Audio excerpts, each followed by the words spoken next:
Don't start. I'm mean. Everybody's talking at me. I don't hear words they're saying, only the echoes of my mind. Bruno update time. Wayne Webster, co-trainer. Hello. How are you? Mate, what a surprise to be at Bruno's box, and he's got his head in the feed bin. Yeah, mate, it's nothing unusual. So he had a run on Sunday and hasn't left a note since. That is the one good thing that we know in racing, that Bruno will never not leave a note. No, well, you know there's something drastically wrong if he does. I think he's that type of horse you could run 3 times in 1 week and he'd still eat up.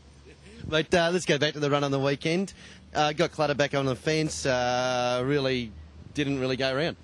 Yeah, no, Dad and I just looked at that like it was a trial, really, after what did happen. So no luck there Sunday, so we'll just push on and hopefully something better comes of it next start. Now, is the plan to step him up to 1,800 metres? I know Pat and both of you were hoping that he probably got out to see whether he could stay. That didn't really happen on the weekend, so a bit up in the air. Is the plan still to go to the 1,800 metre maiden at Hawkesbury? Yeah, well, there is an 18 at Hawkesbury on the 9th of April, which is probably the only race that sort of fits in with what we had planned. But after Sunday, the disappointing thing about it is you go away and not learn anything about the actual horse. You know, it's only having his 3rd run, and it was important to sort of see if he could get that sort of ground or more, and we come away sort of knowing nothing. So we'll push on the 18 and hopefully have a bit more luck and actually leave the races learning something about him. Well, I mean, obviously, why he's here is because he's such a big fella. That 1,800 metre start where they start from 37 miles away at Hawkesbury, he'll get a very nice long run to the first to his first bend, so we should probably find out a bit about him then. Yeah, it might suit him. It's a tight turning track, Hawkesbury, over the shorter distances, but once you get up to them sort of distances, you do have time to sort of slot in and find your way. So, look, with a bit of luck, we will find out a bit more about him. And how is he in himself? How are you, big fella? Everything right? No, well, yeah, it's don't interrupt me while I'm eating. Yeah, no, he's pulled up good. He's quite a tough horse, believe it or not, and he hasn't put a foot wrong. Hadn't had a day's lameness. It's just really more finding out about what the horse wants, you know, like. And after, as I said, after Sunday, you come away with no result. So we'll push on to the 18 and at least try and find something about him.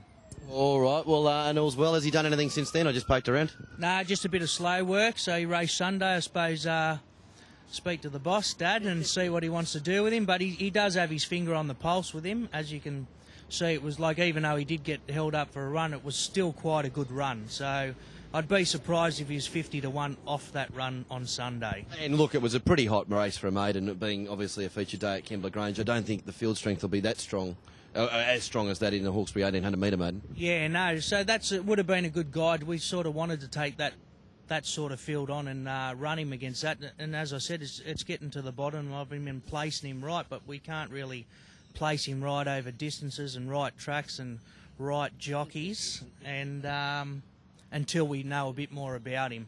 And on that, there was a discussion in the camp after it. We might be up to Bruno's 3rd jockey now, are we? I'd say so.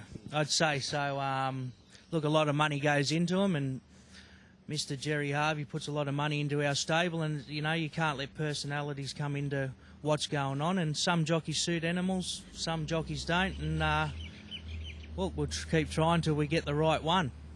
And we should just mention Jerry Harvey. Give it a plug. Just zoom in on that, Stephen, please. Magic Millions, Jerry Harvey. Yeah, he's going over there. No, the hat, Stephen. The hat. Magic Millions, not over there. Jerry Harvey's sales company. Yeah. Mate, it's the only place to buy a horse. And Harvey Norman's the only place to buy a TV. And Domain's the only place to buy furniture.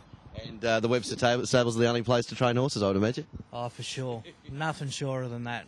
But, okay, in wrapping up, we haven't, I mean, a lot of people have seen his 2 runs and down the field in maidens. Some are giving up. We don't give up on the big fella yet, obviously. No, you never give up on him. When it's time to give up, I think Dad will say. But we keep going, and we don't keep horses in work for unnecessary reasons or to keep boxes full. But look, we just need to get to the bottom of him to actually get a result. We need a bit of luck and find out what he needs, and he'll be fine.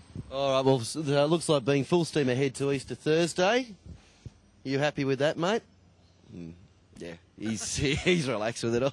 Yeah, no, mate, we're looking forward to it, and just hope he can run up to that run, what was on Sunday, and I'm sure he'll run a good race. Well, Wayne, thanks very much for your time, and look forward to catch up with you soon, mate. My pleasure. Thanks, Dallas. Thanks, mate.